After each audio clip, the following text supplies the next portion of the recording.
Many thanks for joining us again on the newsroom. I'm Okwayemi Owushini, and these are the stories we're tracking at the moment. The death toll in the petrol tanker explosion at Diko Junction near Suleja in Niger State has risen to 98, with 55 persons injured and receiving treatment at the hospital. Niger State Governor Mohammed Bago, who visited the scene of the explosion, banned vehicles coming from the Maje axis from passing through the Diko Bridge. Reacting to the incident, President Bola Tinubu mourned the victims and expressed his condolences to the families affected, as well as to the government and people of Niger State.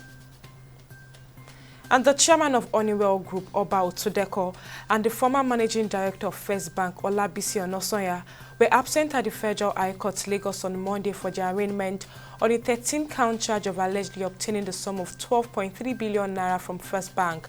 They were, however, represented by their counsel in court.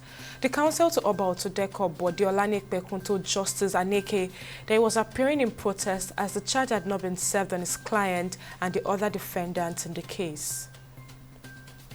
And the Minister of the Federal Capital Territory, Nyesom Wike, has warned the legislative vandals in Abuja to desist from such criminal acts. The minister, at a media chat with some suspects, said some suspects have been arrested in connection with the crime. According to him, the arrested persons would not be charged with stealing, but with economic sabotage. And the Nigerian Meteorological Agency, NIMET, has announced that it will unveil its 2025 seasonal climate prediction on Tuesday, February 4th, 2025, themed the role of early warning towards a climate-resilient aviation industry for sustainable socio-economic development. The presentation will provide critical climate-related forecasts for the year 2025.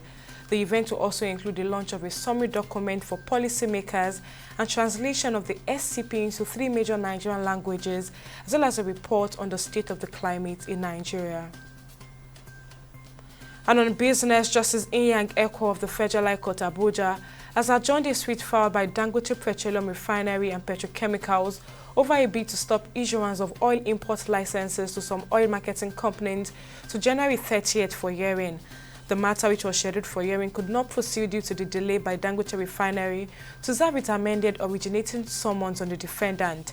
Dangote Refinery had sued NMG PRA and Nigerian National Petroleum Corporation Limited as first and second defendants. And on the foreign scene, Tik Tok restored service in the United States on Sunday after briefly going dark as a law banning the wildly popular app on national security grounds came into effect.